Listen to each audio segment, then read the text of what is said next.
He's a huge Dodgers fan. Is that right, Sebastian? That's right. So, Sebastian, when he was just a baby, had some very severe heart problems. But after many surgeries, he has amazed doctors of how well he's doing. When I was 6 months pregnant, we found out Sebastian had hypoplastic right heart syndrome, and his heart was completely shut to his lungs, so there was no blood circulating in his body. I was keeping him alive. We would go to Loma Linda Hospital 3 to 4 times out of the week for 2 hours each time, and they would actually do an ultrasound on him, and they would also monitor his heart. And they told us he was going to be a code blue baby. It was the opposite of what they told us.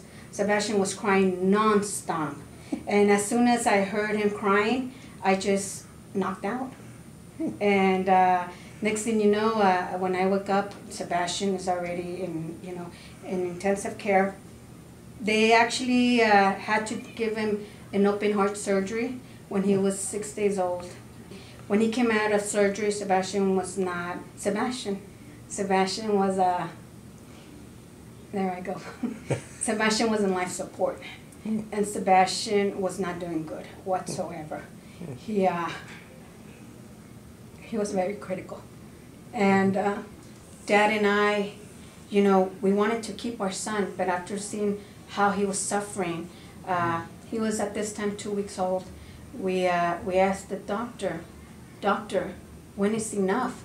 We're being selfish because we want to keep him, but when is it enough? When do we let him go? And the doctor looked at us and he said, you don't let go of him until he stops fighting.